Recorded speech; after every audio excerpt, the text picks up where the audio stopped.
Nama saya Astrid Nikita Seli dari kelas 2B, Prodi Ilmu Administrasi Negara, Fakultas Ilmu Sosial dan Ilmu Politik.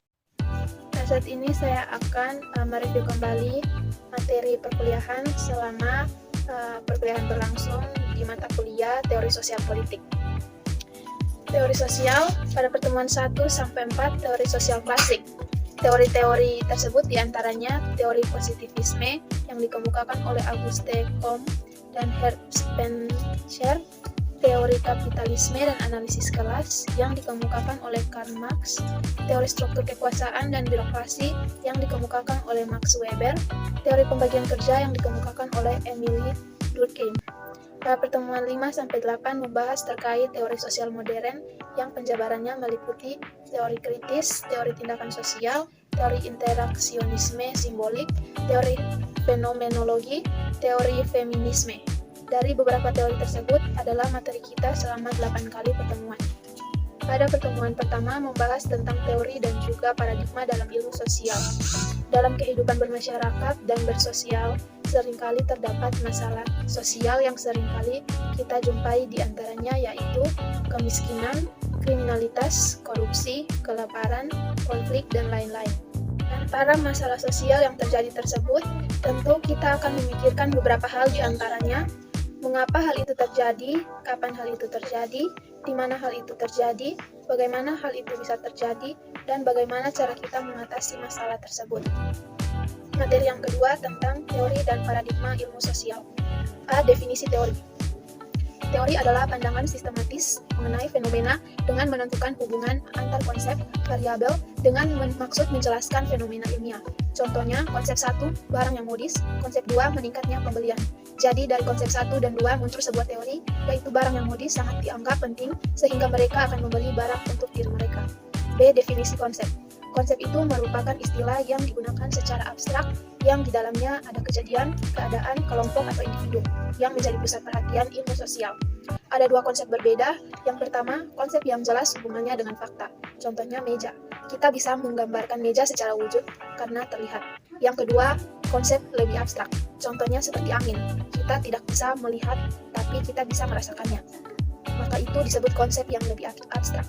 Jadi kesimpulan dari konsep itu adalah abstraksi yang mengenal fenomena yang dirumuskan atas dasar generalisasi sejumlah karakteristik, kejadian, keadaan, kelompok, atau individu. C. Preposisi. Preposisi artinya adalah hubungan yang logis antar dua konsep. D. Paradigma. Paradigma itu artinya cara pandang atau kacamata suatu orang dalam melihat fenomena sosial yang terjadi.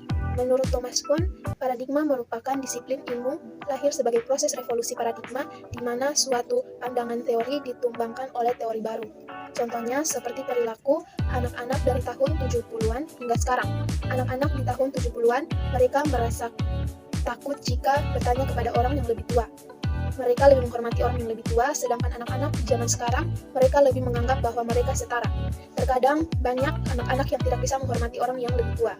Itu semua dikarenakan gadget, mereka terpengaruh oleh perkembangan teknologi di era globalisasi ini.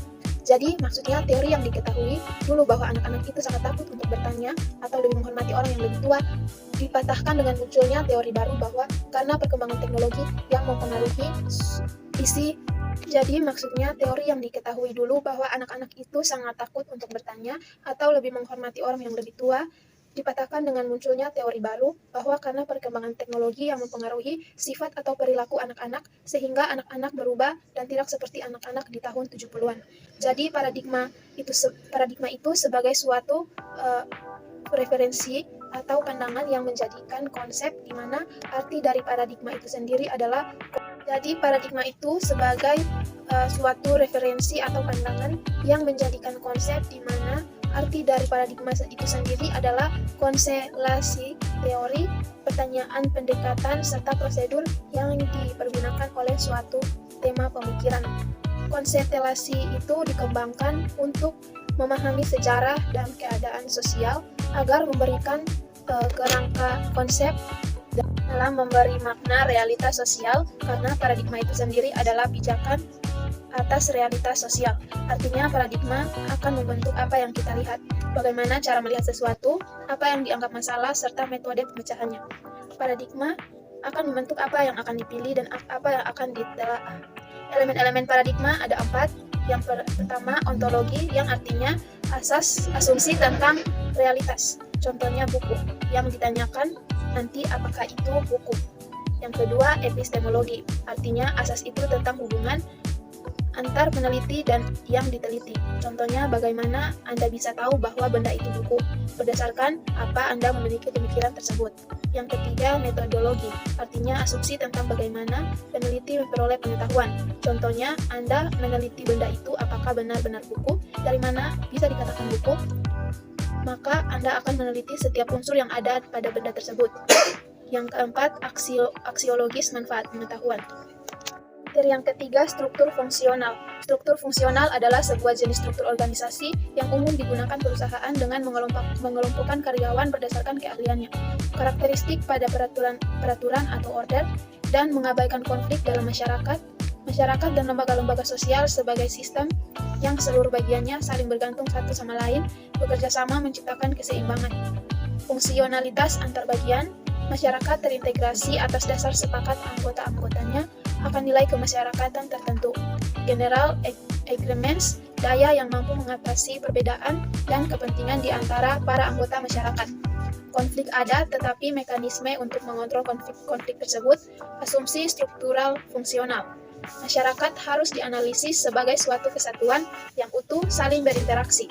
Hubungan bisa searah dan timbal balik, sistem sosial bersifat dinamis, integrasi sempurna tidak pernah ada sehingga ada ketegangan, namun itu terlembagakan. Perubahan yang bertahap, hasil penyesuaian eksternal, inovasi, integrasi oleh nilai yang sama, konsensus. Kemampuan sistem sosial untuk saling mengait adalah konsensus. Kesepakatan bersama antar bagian yang ada dalam keseluruhan masyarakat, konsensus, komitmen, adaptasi, dan integrasi. Masyarakat dalam model integrasi Durkheim, basisnya division of labor. Masyarakat haruslah dipandang sebagai sesuatu kesatuan, bisa dibedakan namun tidak bisa dipisahkan. Integrasi ini untuk memenuhi kebutuhan sistem. Jika tidak terpenuhi akan muncul patologis. Salford Parsons tentang fungsionalisme. Individu dalam sistem sosial, ada 2 mekanisme pelembagaan terhadap individu. Yang pertama, mekanisme sosialisasi. Seluruh pola budaya atau nilai kepercayaan simbol ditanamkan pada sistem personal. Yang kedua, mekanisme kontrol. Pelembagaan, sanksi, aktivitas ritual. Yang berikut, positivisme atau kontribusi kom. Konteks atau latar belakang yang mempengaruhi Comte, zaman pencerahan, sains untuk kemajuan masyarakat atau merekonstruksi masyarakat dengan cara lebih baik atau manusiawi. Teori gravitasi dari Isaac Newton, hukum-hukum hubungan fundamental antar sifat dasar jagat raya menjadi pendorong visi ini. Les Montesquieu, kemungkinan adanya ilmu pengetahuan mengenai masyarakat yang menyerupai hukum Newton. Masyarakat harus dipandang sebagai benda yang sifat dan dinamikanya bisa ditemukan melalui pengamatan dan analisa sistematis. Comte dan The Course of Positive Philosophy berawal kolaborasinya dengan Saint-Simon. Saint-Simonlah yang pertama menggunakan istilah pengetahuan positif untuk menunjukkan pada studi tentang umat manusia dan masyarakat berdasarkan pengamatan empiris, serta melahirkan ide tentang penggerakan masyarakat dari landasan religius menuju positivistik. Filsafat positivisme Comte, bagi Comte penting untuk menciptakan sains positif, seperti halnya ilmu pengetahuan lain. Pengetahuan yang didasarkan pada pengamatan empirik yang akan digunakan untuk menghasilkan dan menguji hukum-hukum abstrak mengenai organisasi manusia. Ilmu pengetahuan ini oleh Comte disebut sebagai fisika sosial, yaitu tentang bagaimana menemukan hukum organisasi manusia dan digunakan untuk mengarahkan tata kerja masyarakat. Pakar ilmu sosial harus memandu jalannya dan arah dari organisasi manusia. 3. Tahap perubahan masyarakat, yaitu teologi supranatural, metafisis abstraksi atau kekuatan tertinggi kehendak bersama, positif, ilmiah atau empiris atau observasi atau diuji. Marx, materialisme historis, dan negara kelas. Materialis historis, pandangan yang berusaha menemukan sebab tertinggi serta kekuatan penggerak dari semua kejadian sejarah yang penting dalam cara produksi, pembagian masyarakat, pembentukan kelas, dan perjuangan masing-masing kelas. Yang kedua, fenomena sejarah ditentukan oleh faktor ekonomi, kebudayaan, politik, dan bahkan agama di zamannya dibentuk oleh metode produksinya. Ketika struktur ekonomi masyarakat berubah, maka berubah pula watak sosial dan politiknya. Bagi Marx, cara manusia memenuhi kebutuhannya menjadi fondasi masyarakat, sedangkan sistem sosial dan politik merupakan superstruktur atau bangunan atas yang mereka bangun di atas fondasi tersebut. Pada setiap tahapan sejarah, kelas yang menguasai cara-cara produksi akan menguasai masyarakat. Ciri yang paling menentukan bagi semua bentuk ekonomi adalah pemisahan antara para pemilik dan pekerja, yang ditentukan oleh kedudukan dan fungsinya masing-masing dalam proses produksi. Kelas pemilik yaitu memiliki sarana produksi, sedangkan pekerja memiliki tenaga. Oleh karena itu, kelas pekerja tergantung pada sarana-sarana produksi untuk tetap hidup. Kelas pemilik kemudian dapat mengontrol kelas pekerja. Dan bagi Marx, ini struktur masyarakat di mana kelas yang satu akan hidup dari menghisap kelas yang lain atau pekerja. Ada revolusi yang mengakhiri masyarakat kapitalis melalui revolusi sosialis. Muncul diktator proletariat yang akan menghasilkan masyarakat tanpa kelas. Negara akan hilang atau mati dengan sendirinya, bukan dihapus karena tidak ada lagi yang dapat ditindas. Proses produksi dipimpin oleh persekutuan bebas semua individu. Masyarakat tanpa kelas, namun tidak statis, kelas sosial yang berbeda, di dalamnya memuat unsur yang kontradiktif. Ada yang mempertahankan perubahan dan menginginkan perubahan, kontradiksi internal dalam ekonomi kapitalisme. Kelas pemilik berkepentingan untuk terus-menerus meningkatkan produksi mereka. Teknik dikembangkan, keterampilan buruh ditingkatkan, dan lain-lain. Muncullah ketegangan antara kedua kelas ini, kekuatan ekonomi kelas atas dipatahkan, dan lahirlah struktur kekuasaan ekonomi, baru diikuti dengan struktur politik, dan dalam jangka panjang, perubahan pola pikir masyarakat. Posisi pemikiran Weber, fokus pada individu bukan pada masyarakat. Fokus kajian ilmu sosial, tindakan individu yang penuh arti dan makna terhadap individu lain. Individu memiliki pola pikir sendiri yang berbeda-beda. Dengan demikian, yang ada adalah individu dengan kepentingannya masing-masing atau bukan masyarakat. Nominalisme sosial memisahkan individu dari masyarakat dan sebagai kategori yang terpisah dari masyarakat. Yang berikut tindakan sosial. Tindakan individu selalu didasarkan oleh motif atau rasionalitas tertentu, tertuju pada individu lain, yang bermakna berdampak pada individu lain. Tindakan sosial memiliki implikasi terhadap individu yang lain.